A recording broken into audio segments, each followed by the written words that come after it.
महात्मा गौतम बुद्ध के श्रावस्ती में प्रवचन चल रहे थे। प्रवचन में नित्य ही बड़ी संख्या में लोग आते और विविध महत्वपूर्ण व गंभीर विषयों पर बुद्ध से ज्ञान ग्रहण करते। बुद्ध का शिष्य वर्ग भी काफी विशाल था, जो प्रवचन स्थल की व्यवस्था संभालता और बुद्ध की सेवा में सदैव तत्पर रहता।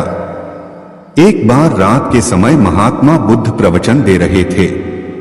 सदैव की भांति काफी लोग उनके प्रवचन सुन रहे थे। एक व्यक्ति जो बुद्ध के ठीक सामने बैठा था, बार बार नींद के झोंके ले रहा था। बुद्ध थोड़ी देर तक तो प्रवचन देते रहे, फिर उससे बोले, वत्स, सो रहे हो? उस व्यक्ति ने हड़बड़ाकर कहा, नहीं महात्मा। बुद्ध ने पुनः प्रवचन प्रारंभ किए। वह व्यक्ति फिर ऊँघने लगा। महात्मा ने फिर वही प्रश्न दोहराया और उसने फिर अचकचाकर नहीं महात्मा कहा। ऐसा लगभग 8-10 बार हो गया। कुछ देर बाद बुद्ध ने उससे पूछा, वत्स, जीवित हो? हर बार की तरह इस बार भी उसने कहा, नहीं महात्मा। यह सुनकर उपस्थित श्रोताओं में हंसी की लहर दौड़ गई और वह व्यक्ति पूर्णतः चैतन्य हो गया। तब बुद्ध गंभीर होकर बोले, वत्स, निद्रा में तुम्हारे मुख से सही उत्तर मिल ही गया। जो निद्रा में है वह मृतक समान ही है। महात्मा बुद्ध का संकेत था कि गुरु से ज्ञान ग्रहण करते वक्त सजगता अत्यंत आवश्यक है। गाफिल रहने की स्थिति में ज्ञान की प्राप्ति पूर्ण नहीं होती और अधकचरा ज्ञान सदैव खतरनाक साबित होता है। बिना सेवा विद्या नाही। धीरे धीरे शाम ढलती जा रही थी। अंधेरा गहराता जा रहा था। बुद्ध के शिष्यों के चेहरों पर थकान साफ झलक रही थी। बुद्ध समझ चुके थे कि शिष्यों को विश्राम की आवश्यकता है। अतः उन्होंने एक सुरक्षित स्थान देखकर शिष्यों को रुकने का आदेश दिया। कुछ समय पश्चात एक शिष्य ने बुद्ध से प्रश्न किया, भंते, क्या विद्या को किसी से बल द्वारा भी सीखा जा सकता है? कदापि नहीं, विद्या को केवल सेवा भाव से ही सीखा जा सकता है। इसी संबंध में मैं तुम्हें एक बहुत बलशाली राजा की कथा सुनाता हूं, सुनो। एक फकीर था। वह जंगल में घासपूस की कुटिया बनाकर रहता था। उसे एक विद्या आती थी। वह पीतल को सोना बना देता था, लेकिन इस विद्या का प्रयोग वह तभी करता था जब उसे उसकी बहुत आवश्यकता होती थी, और वह भी गरीबों के फायदे के लिए। एक दिन एक बहुत ही गरीब ब्राह्मण उसके पास आया। उसको अपनी लड़की का विवाह करना था और उसके पास एक फूटी कौड़ी भी नहीं थी। उसने फकीर को अपनी परेशानी बताई। फकीर ने समझ लिया कि यह सचमुच परेशानी में है। उसने पीतल के एक बर्तन को सोने का बनाकर उसे दे दिया और कहा कि इस बर्तन को बेचकर उन रुपयों से अपनी बेटी का विवाह कर लेना। ब्राह्मण उस बर्तन को लेकर एक सुनार की दुकान पर गया। जब उसने सुनार को वह बर्तन दिखाया तो सुनार को संदेह हुआ। ऐसे फटेहाल आदमी के पास सोने का बर्तन हो न हो, यह राजा का ही है। सुनार उसे पकड़कर राजा के पास ले गया। राजा ने पूछा कि क्या बात है, तो उसने सारी बात सच सच बता दी। बात सुनकर राजा के मन में लालच आ गया। उसने सोचा, फकीर को बुलाकर यह विद्या अवश्य सीखनी चाहिए। यह सोचकर उसने ब्राह्मण को तो छोड़ दिया, साथ ही अपने एक सिपाही से कहा कि जाओ और उस फकीर को पकड़कर ले आओ। सिपाही गया और थोड़ी देर में ही फकीर को लेकर आ गया। राजा ने कहा, फकीर, तुम पीतल को सोना बनाना जानते हो? फकीर बोला, जी हां। राजा ने कहा, यह विद्या हमें सिखा दो। फकीर निडरता से बोला, नहीं, मैं ऐसा नहीं कर सकता। जानते हो मैं कौन हूं? राजा ने कड़क कर कहा। फकीर बोला, जानता हूं, खूब अच्छी तरह से जानता हूं। राजा को बहुत गुस्सा आया। उसने कहा, मैं तुम्हें 15 दिन का समय देता हूं। अगर इस बीच तुमने मुझे विद्या सिखा दी तो ठीक, नहीं तो फांसी पर लटकवा दूंगा। उसने फकीर को भेज दिया। वह रोज शाम को उसके पास सिपाही भेजता कि वह तैयार है या नहीं। फकीर का एक ही उत्तर, नहीं। ऐसी विद्या को राजा छोड़ना नहीं चाहता। उसने देख लिया कि फकीर को डराने धमकाने से कोई नतीजा नहीं निकलेगा, तो उसने दूसरा उपाय सोचा। जब 7 दिन बाकी रह गए तो उसने अपना भेष बदला और फकीर के पास जाकर उसकी सेवा करने लगा। उसने फकीर की इतनी सेवा की कि फकीर खुश हो गया। फकीर ने पूछा, बोल तू क्या चाहता है?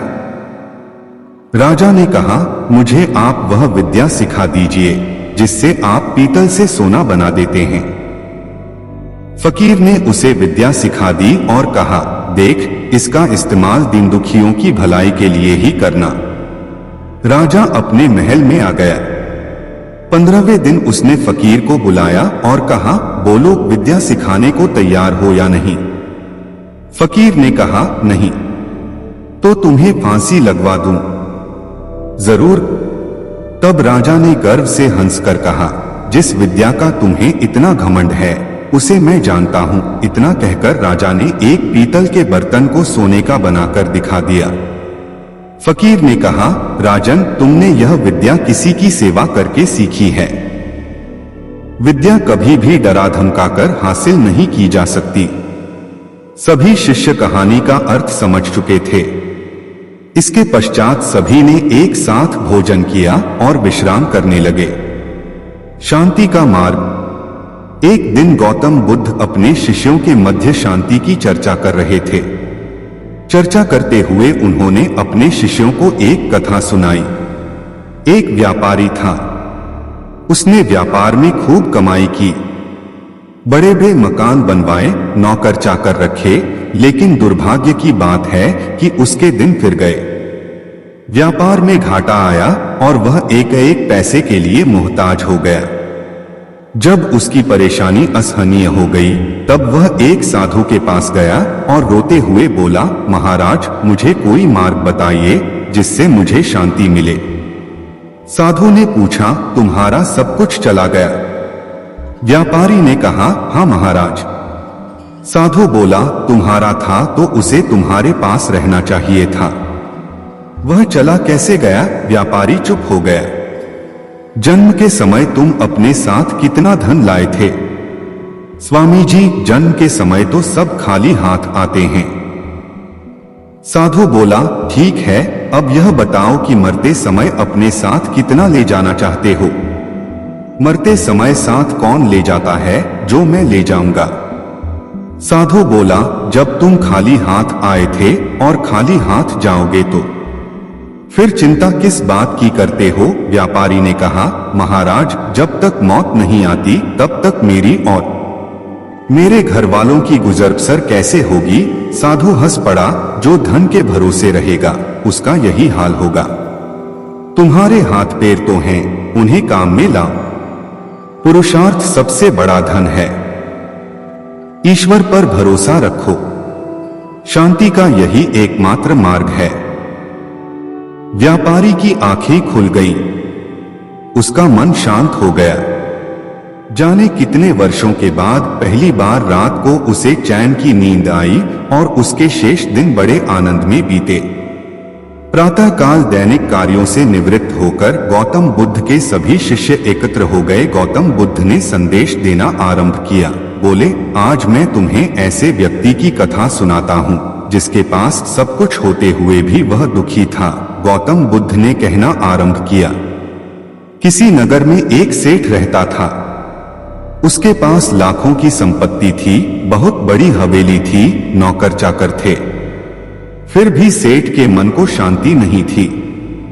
एक दिन किसी ने उसे बताया कि अमुक नगर में एक साधु रहता है। वह लोगों को ऐसी सिद्धि प्राप्त करा देता है कि उससे मनचाही वस्तु मिल जाती है। सेठ उस साधु के पास गया और उसे प्रणाम करके निवेदन किया, महाराज, मेरे पास धन की कमी नहीं है, पर फिर भी मेरा मन बहुत अशांत रहता है। आप कुछ ऐसा उपाय बता दीजिए कि मेरी अशांति दूर हो जाए। सेठ ने सोचा कि साधु बाबा उसे कोई ताबीज दे देंगे या और कुछ कर देंगे। जिससे उसकी इच्छा पूरी हो जाएगी, लेकिन साधु ने ऐसा कुछ भी नहीं किया। अगले दिन उसने सेठ को धूप में बिठाए रखा और स्वयं अपनी कुटिया के अंदर छाया में जाकर चैन से बैठा रहा। गर्मी के दिन थे। सेठ का बुरा हाल हो गया।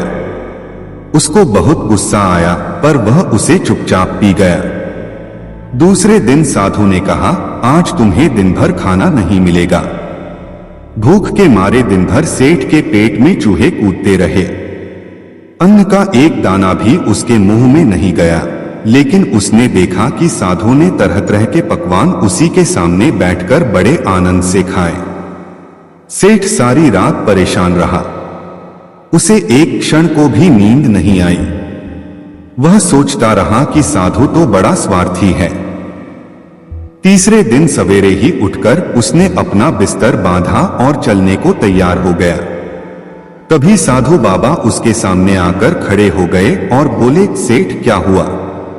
सेठ ने कहा, मैं यहाँ बड़ी आशा लेकर आपके पास आया था, लेकिन मुझे यहाँ कुछ नहीं मिला। उल्टे ऐसी मुसीबतें उठानी पड़ी जो मैंने जीवन में कभी नहीं उठाई। मैं जा रहा हूं।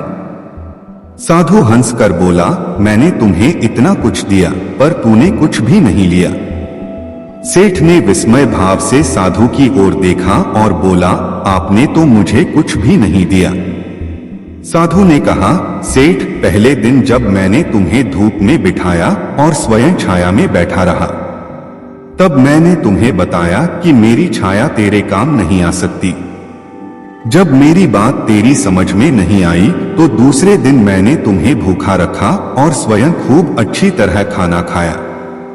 उससे मैंने तुम्हें समझाया कि मेरे खा लेने से तेरा पेट नहीं भर सकता।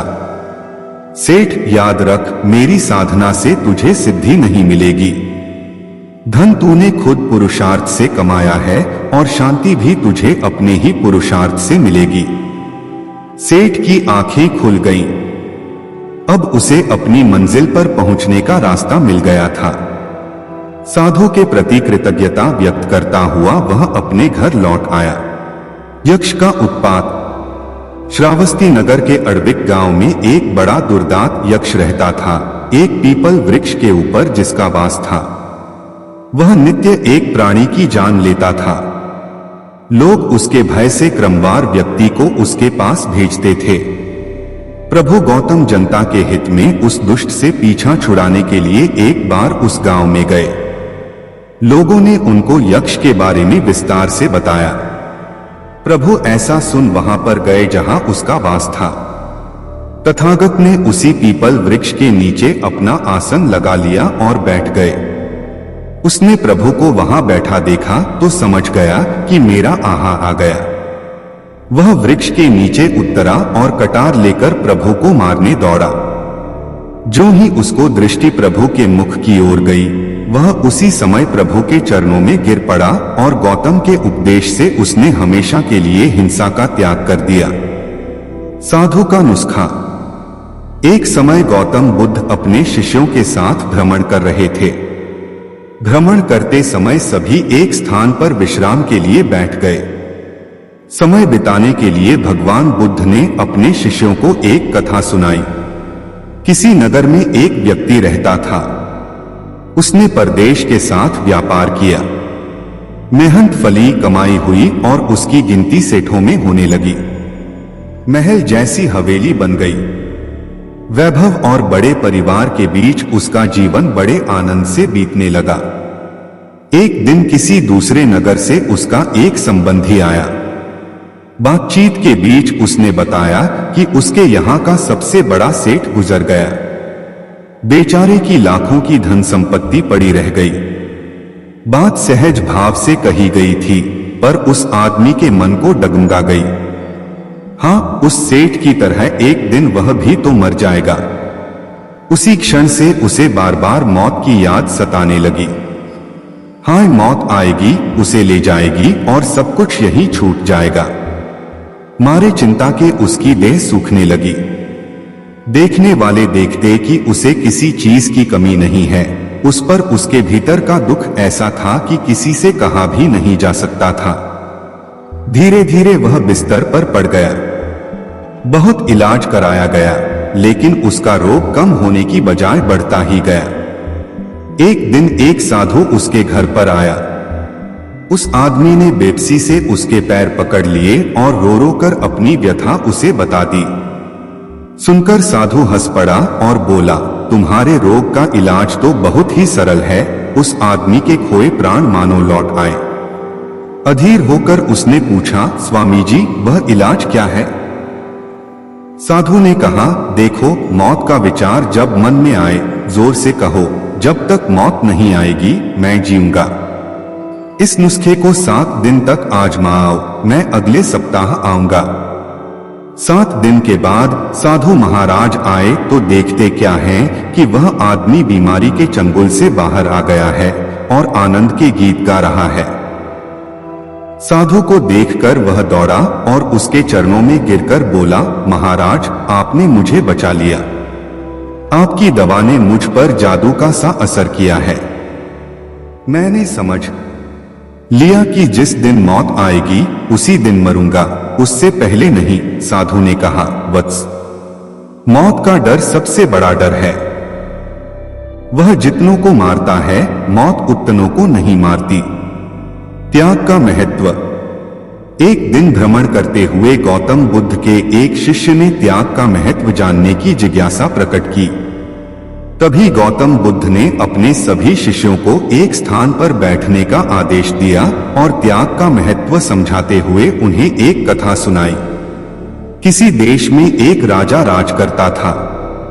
वह बहुत ही अभिमानी था। अपने बराबर किसी को नहीं समझता था। कारण उसका राज्य विशाल था। राजकोष धन से भरा था।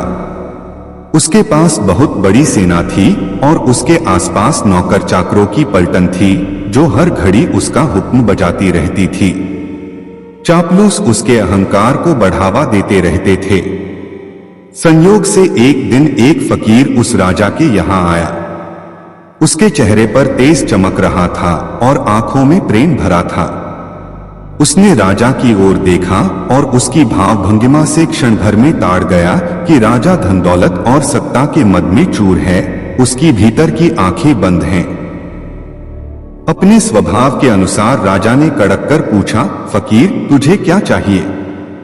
मुस्कुराकर फकीर ने कहा, राजन मैं आपसे कुछ लेने नहीं अपितु आपको कुछ देने आया हूं। सुनकर राजा के अभिमान को गहरी चोट लगी। उसने सोचा कि इस भिखमंगे की इतनी जुर्रत कि मुझ जैसे वैभवशाली और सर्वसत्ताधारी के साथ ऐसा व्यवहार करे।